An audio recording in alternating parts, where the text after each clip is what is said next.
Good evening, and welcome to a special episode of On the Campaign Trail. It is 3 days to Election Day. The most consequential election since 1986 raises the possibility of a repudiation of people power and the undermining of the democracy that people power restored 36 years ago. If Ferdinand Marcos Jr. wins the presidency on Monday, he will preside over the 50th anniversary of his father's declaration of martial law in 4 months, in September 2022. So, no, this isn't elections as usual. But in this moment of great danger for the democratic project, a true people's campaign has coalesced around Vice President Leni Robredo, revitalizing politics and raising hopes. The large and joyful rallies, the expansive house to house campaign involving hundreds of thousands of volunteers, the specific endorsement of thousands of Catholic religious, these have been truly unprecedented. Could this movement go all the way and win Robredo the presidency? Tonight, on the eve of the Meeting de Avance, the traditional closing campaign rally of both the Marcos and Robredo campaigns, we take stock of a historic election. I am John Nery, and you are on the campaign trail. I've invited some of the country's top analysts to help us make sense of the elections. I have followed their work and their commentary, and I am very happy to say three of them are joining us tonight. Dr. Maria Ella Atienza is Professor of Political Science at the University of the Philippines, Diliman, former Director of the Third World Studies Center, and served as President of the Philippine Political Science Association. Professor Haji Balahadia is Assistant Professor of Psychology in Ateneo de Davao University, a university administrator, and a social democrat, democratic socialist activist. And Professor Victor Andres Dindo Manhit is president of the Strat-Based Group and its think tank, the Albert L. Rosario Institute for Strategic and International Studies. Professors Ella, Haji, and Dindo, welcome to the program. Good Good evening. evening. Again, thank you for making time for our special episode. Let me start by asking you, and let me call on you in the same alphabetical order. Let's start with surprise. What were some of the surprising developments in this particular election that struck you the most? Professor Ella, then Professor Haji, then Professor Dindo. Okay, what struck me the most, of course, is the outpouring of volunteers and sectors that previously were not very interested or not very loud when it comes to elections and campaigning. So I'm amazed by the strong support coming from two important left groups in the Philippines coming together behind the campaign of the vice president. And then we have labor groups. Of course, we know Calyodi is running as a labor candidate, labor democratic socialist candidate. But very important labor organizations, including the KNU, have actually endorsed the candidacy of Vice President Robredo and Senator Kiko Pangilinan. And then we have all these agricultural fisher folks groups that are coming together. And then, of course, we have the Catholic clergy, religious groups, and all these professionals and basic sectors coming together. Thank you, That's Professor very Haji. surprising. Yeah. Thank you. Professor Haji, It's what surprises me the most is basically the realignment and the switching of supporters about belatedly, not even at the 11th hour of the campaign. To me, this is important because it actually spells unpredictability and also many surprises for the May 9 big day. Also, the realignments and regrouping of previously competing, or I would even say envenomed enemies, no, have come together in order to push for a specific candidate, no? And it's essential that we also mention this as very surprising because it appeared before that this is not possible. But for example, the endorsement of Alvarez, no, of Congressman Alvarez of Davao del Norte Mhm. to VP Leni Robredo is actually a surprise after he has lambasted and I would even say insulted the former um, the vice president for that matter. So this switching of loyalties even at the 11th hour to Mhm. me is very very significant. It strikes me the most particularly, in Mindanao. You'll find, for example, uh, switching and endorsements of big political kingpins Mhm. at this hour uh, in Agusan del Sur, in Surigao del Norte, for example, in Surigao uh, del Sur. These are significant shifts in the political climate. And this is continuing to happen even after the last Pulse Asia survey. Yes, even as we speak, and I would even say that these were not captured yet by Pulse Asia because this Mhm. happened even after the Pulse Asia result was released. Professor Dindo, what was the most surprising thing about the elections for you? What you see, John, during this past few weeks, since the start of the campaign, is really a division of the type of the campaign that we're seeing. No? On one hand, you see the energy of the volunteers of VP Lenny and the coalition that is built around her, that's actually being driven by non-traditional political forces. On one hand, you have the Marcos Jr. campaign that is really built around the coalition of traditional forces that Mhm. might not reflect what you might say some positive values with regards to governance, Mhm. even democratic principles that you'd like to emphasize on. So, very critical is, will the energy of volunteers beat traditional political machinery? So it's something that I'm hoping to see and really monitor come May 9. That is the question. Um, let's talk turning points. So today is May 6th, on the eve of the meeting de avance. In fact, there's a meeting de avance going on right now for another presidential tandem.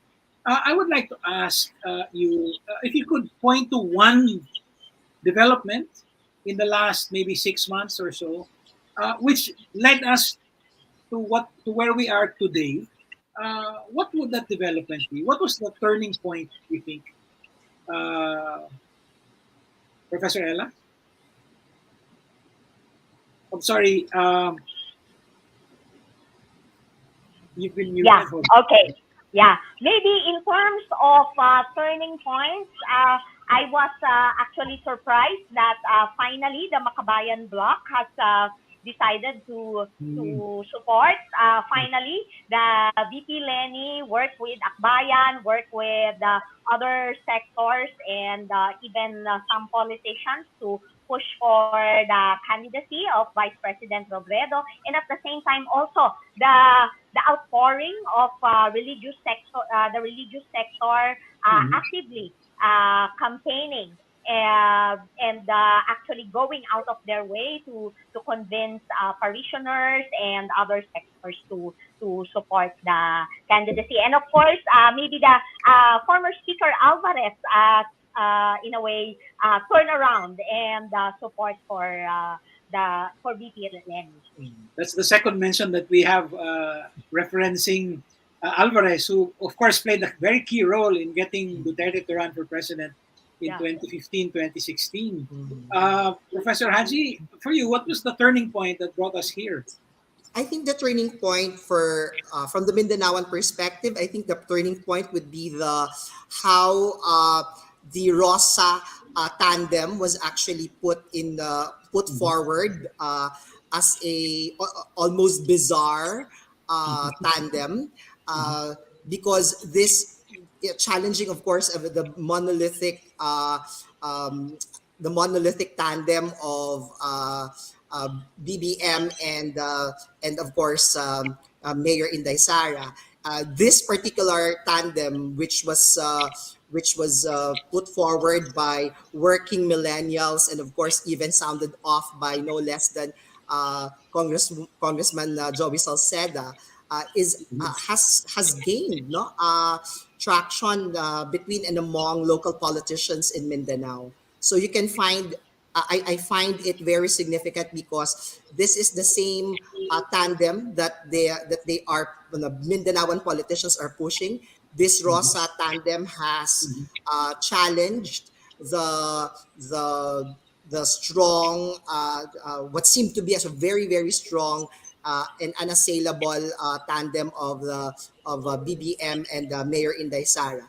But now we are seeing another political imaginary uh, uh, of uh, of two women leading the country post May 9 elections.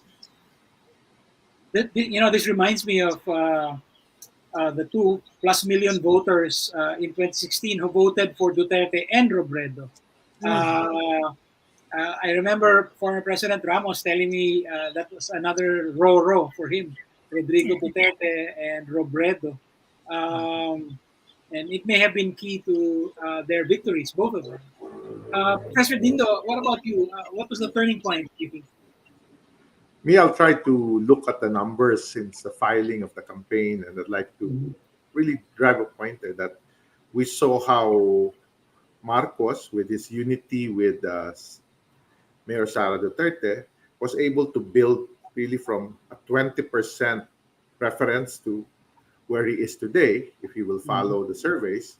But we have to take note also that during this period, we saw a single digit VP Lenny rising to double digit. And now it's basically a two-way race between VP Lenny and Marcos Jr.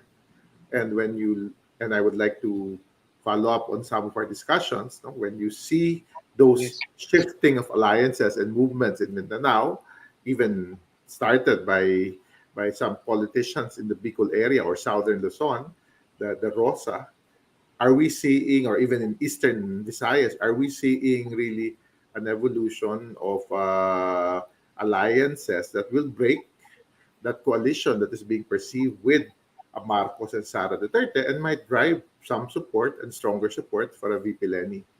That's why when I was asked, is it really down to a two-way race? Yes, it is. And we have seen how it has evolved into such that the rest of the other candidates are simply just noise in this campaign. And as we move in the last few days and the meeting the advances, who can deliver the votes come May 9? Is it the volunteers? Is it these new alliances in different provinces of local politicians for VP Lenny? Or is it the traditional political alliance that was built around the campaign of Marcos Jr.? Let me pick up on that.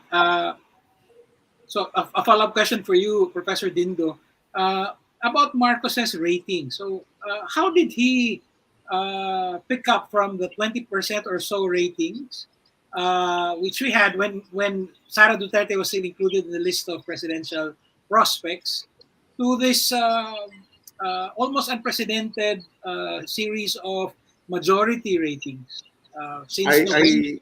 It's really the unity message that brought together the political forces of Duterte and Marcos.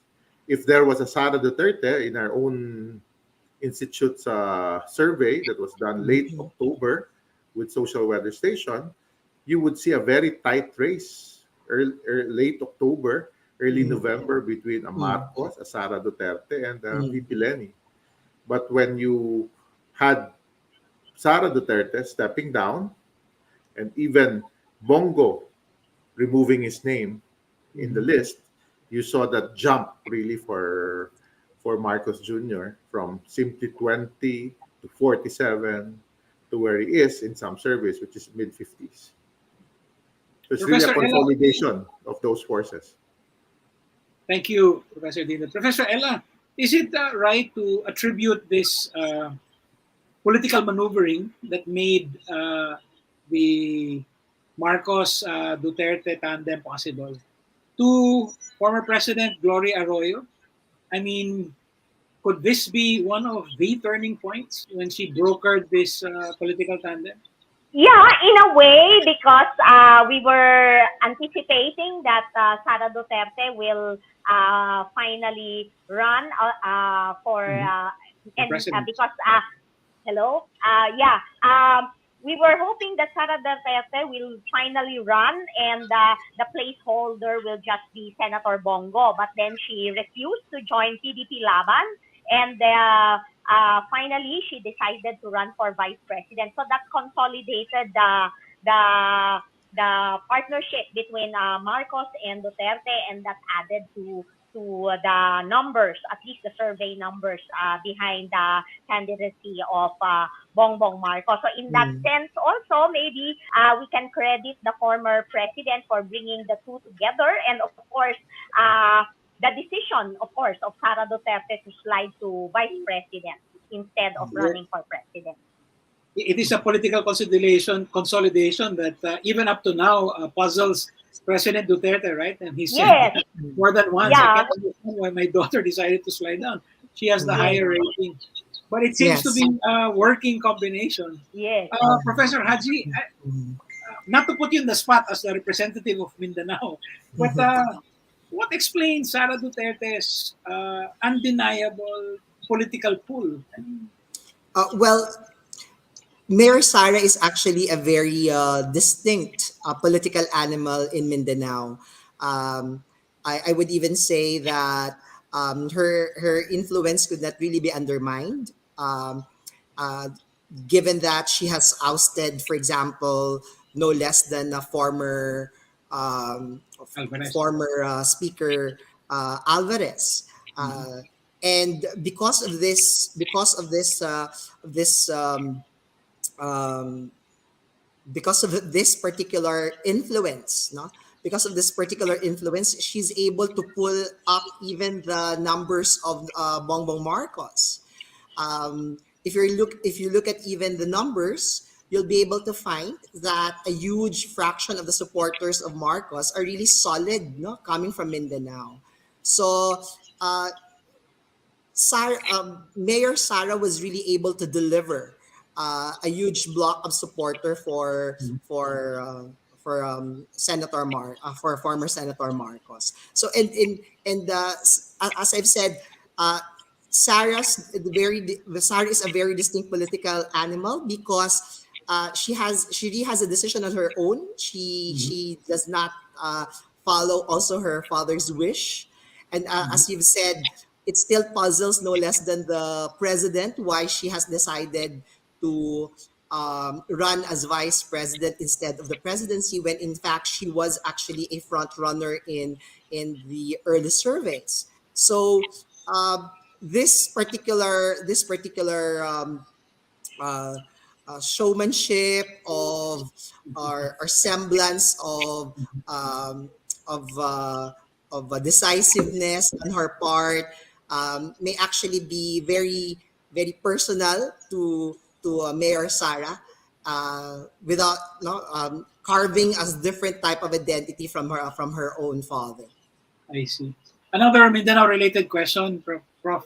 Um, Manny Pacquiao, of course, is running for a different position for president, Mm-hmm. different from what Sarah is running for.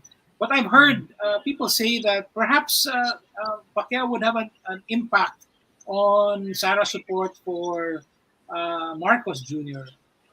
Do you agree with that? Do you share that view? Can you unpack that thinking? I I would say that it's important that if VP Lenny is to win, it's important that Manny Pacquiao has to stay in the race, Mhm. because the likelihood of the supporters of Mayor of Senator Pacquiao uh, um, shifting to Marcos should he withdraw or even express support or Mhm. endorse no less than Vice President Lenny Robredo is actually very high. No, likely his supporters will most likely shift to Bongbong Marcos. So it's important that he maintains and just continue in the race. Um, and but the messaging, of course, of no less than Senator Pacquiao is very telling that no that he really refuses to or support no a Marcosian presidency, That's right. and and that speaks very well about specific alignment of principles, no, and may find resonance even with the principles of the best challenger against Bongbong Marcos. Thank you. A question for Prof. Dindo and Prof. Ella. Let's talk Isko Moreno. I held the view that Isko needed to run a strong race for Lenny Robredo to win. He needed to attract votes from Bongbong Marcos in the same way that Manny Pacquiao had to do that as well. Um, do you agree with that view? How do you think it's playing out now for Mayor Isko? Professor Dindo first? It would have been good if he continued the strong race and he would have taken votes in national capital region and Mhm. even mega Manila, because as you build your strength in the national capital region, you can really get votes from Calabar zone, which is the biggest Uh-huh. source of votes in the rest of the country, That's and right. of course Central Luzon. But really has faded and faded through the past weeks, especially after his Easter Sunday press conference. But it would have been good because a second choice, which he kept on emphasizing, that second choice was he was a second choice of Marcos voters. So as he got stronger, it could have benefited really Vice President Leonard Robredo in a broader scale because it will take away votes from Marcos. Just like a Manny Pacquiao, when you see high numbers of Marcos, the highest area of Senator Marcos Jr. is Mindanao. But if Mhm. Senator Pacquiao took away votes from him, uh, Mayor Isko took away votes from Marcos in national capital. The one that will benefit across the region is VP Lenny, who kept on Mm, rising in southern Luzon from Bicol to Calabarzon. No? mm, And it's something that we will still see. If Isko Moreno performs well in the NCR, he will take away votes mm, from Marcos, and then you can expect a strong showing from VP Lenny. So it might add up to a very Hmm. strong end game for her against Mhm. Marcos. Thank you, Professor Ella. A year ago, we were talking of Isko Moreno as as someone with really good chances of winning the Yeah. presidency. Now we're almost talking of him in the past tense. What do Yes. you think happened? I think, well, at the beginning, he presented himself as a possible face of the opposition, and he was very critical of the pandemic response of the national government. But uh, when he started the campaign, it appears that in terms of messaging, uh, he has a tendency to concentrate too much on himself as opposed to, for instance, VP Lenny, whose style is to focus not only on herself, but the use of the word tayo, magkakasama mm, tayo, it's always inclusive. Whereas in the Mhm. case of Isko Moreno, he was always talking about ako, ginawa ko Mhm. to, ito yung gagawin ko, mm, maniwala kayo. So, and at the same time also, while at the beginning, there were people who were siding with him because they were not very familiar with VP Lenny. Some of them were influenced by the negative, in the misinformation that have been used through the years against her. And Mhm. of course, there were the anti-Dilawan, anti-LP. There are Mhm. still groups even now who would have preferred Isko over VP Lenny because they don't like LP, they don't like the Dilawan, all those narratives. But along the way, he softened his stance. Um, instead of attacking the number one or the front runner, he shifted and tried to get votes from the number two, which is Mm. VP Lenny. And of course, Mm. the biggest stumbling block was the Easter press conference, Mm. which backfired. Mm. Easter Sunday press conference, which did not Yes. lead to a resurrection. Yes, and He- later on, the two other candidates did not said that they did not agree with him. They That's distance right. themselves. That's Yeah, right. they distanced themselves even if they were not disagreeing with him during the press conference, but afterwards they distanced themselves from the call for withdrawal of VP Lenny. So I think that had a lot of impact, and some voters shifted to VP Lenny. Mm. I'm going to ask you for your fearless forecasts, but before I do that, I have some specific questions to ask, if you don't mind. So, Professor Dindo, Strat Base and ADRI have very deep roots in the business and diplomatic communities, as well as in the Yes. academic community. Um, can you give us a sense of how the business community is looking at the elections? Is it right to see? Um, it's not good. The stock market's not doing well. Is it mainly because of Ukraine war jitters, or it has to do with the elections? I don't know. Maybe can you give us an idea of that the business community might be thinking at this point in time? Of course, any election creates a certain uncertainty on what the results could be. And I think there is this situation whereby you are all watching what will happen May 9. Are we all waking up by May 10, going back to work? Then it shows certain stability. Mm. And if you see some legitimacy in the results with our own election automated system that might tell us who wins by midnight or even early morning, May 10.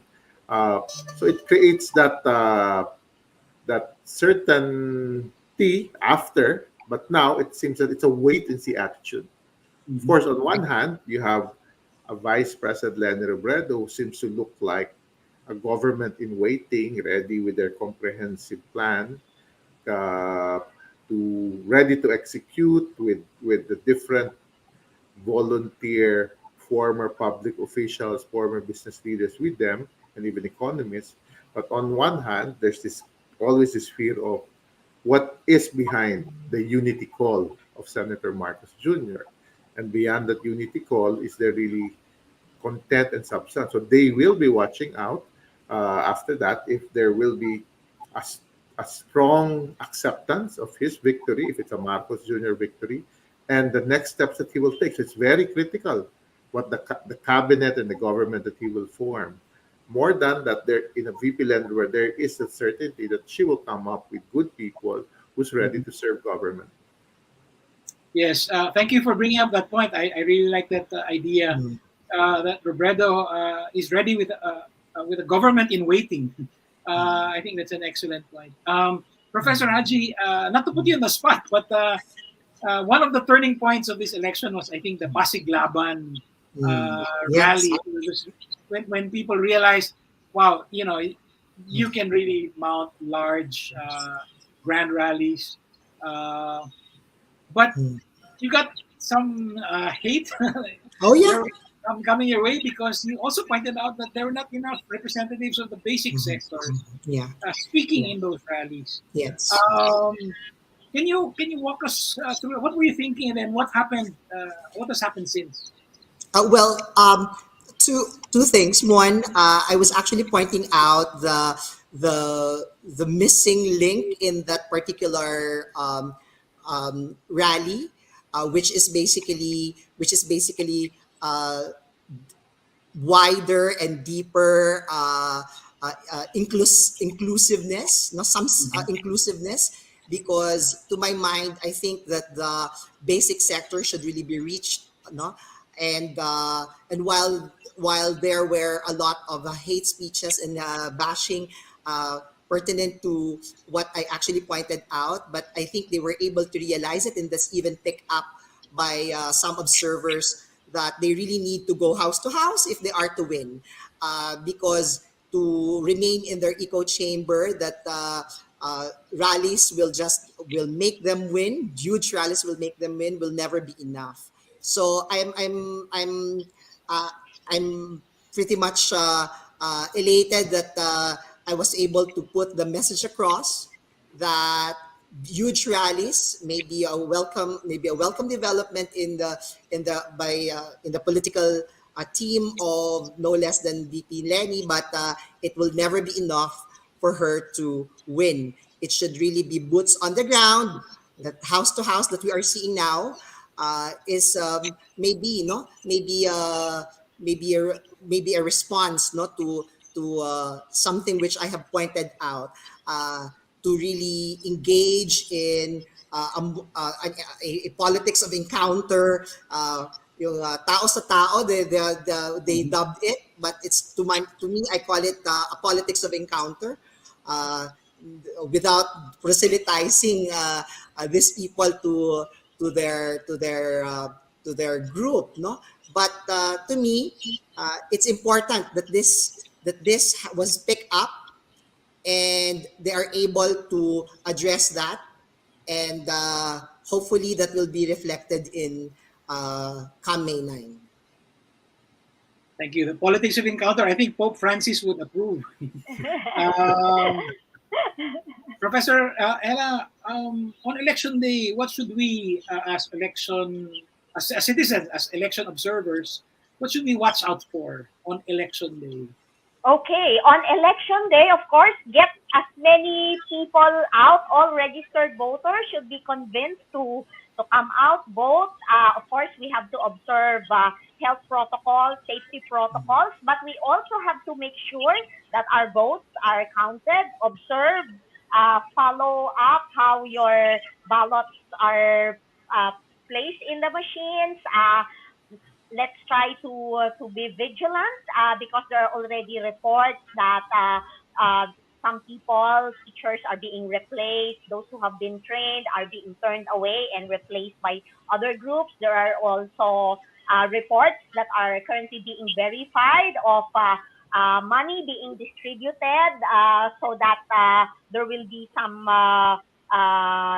changes in the vote counting machine. So we have to be very vigilant. But the point is, we need people to really come out and cast their votes, and then of course monitor the full conduct of the elections and the counting, all the processes involved. Thank you. So let me ask the question about the fearless forecast. Or maybe I can rephrase it a bit, and ask you, what are the conditions that need to be in place for a Marcos or a Robredo victory to happen? Maybe we can do this reverse alphabetical, with Professor Dindo first.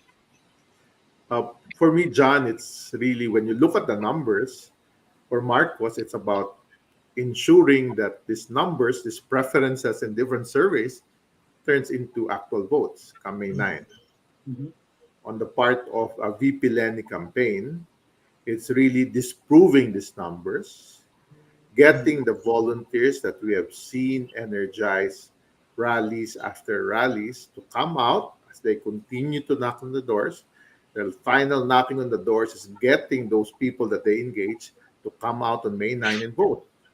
So who delivers that vote? Especially, I tend to be strategic in the last few days of the campaign, whereby there are actually 30 provinces plus a national capital region that already constitute 73% of the votes. I always watch those provinces in the national capital region where those votes, or where the campaign delivers the votes in these areas, will win. This is the Lingayen to Lucena corridor. No, that's an old idea. That Lingayen, Old idea. it's a 1986 model. Demographics have changed.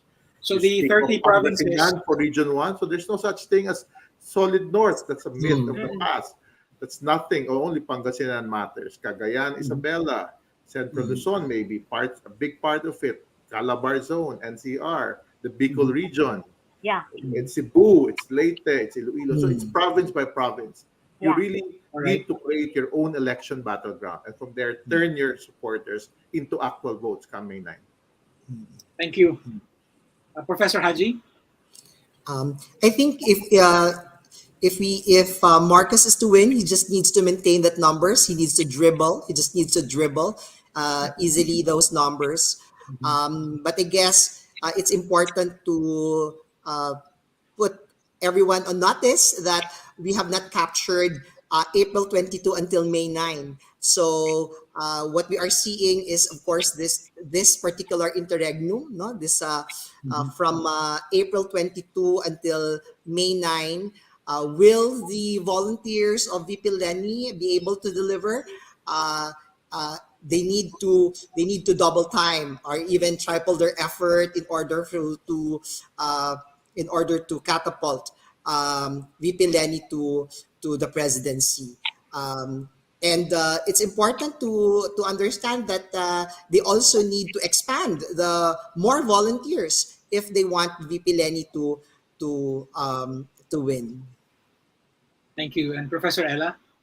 Yes, I think if Bongbong is to win, definitely all the local politicians who committed to bring in the vote for him should actually make sure that the votes that they promised will really be delivered, and the constituents or the voters that they promised will really vote for him. But in the case of VP Lenny, if she is to win, if we believe that the findings, the survey results, the exit poll results of SWS in 2016 and I think 2010, where they showed a large number of people making their decision on who to vote for. Normally within the last few weeks of April to May, and even during election day, if the volunteers, the house to house campaigns will really have to work until tomorrow to make sure that they're able to convert many of the people who are still undecided. So we'll see by Monday and the counting if the house to house campaigns and the other strategies are will actually work and deliver for her. And of course, she has to win not just the provinces where she won in 2016. She has to win in other provinces, and of course, I think I agree with Dindo, Metro Manila. She has to Metro win Manila. also Metro Manila.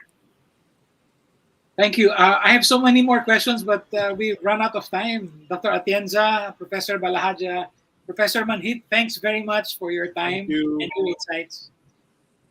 Thank you. Thank you. Thank you, John. Thank you, Thank you, Dinda. John. Bye-bye, Thank you, everyone. Ali. Thank you. Bye. Bye. Bye-bye.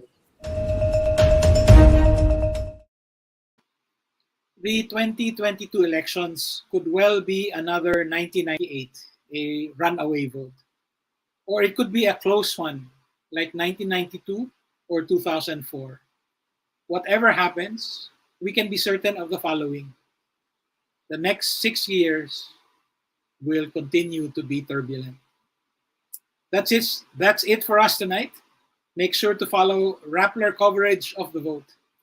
Follow us, all of us, closely on the campaign trail because it isn't just elections as usual. This is John Nery. Good night.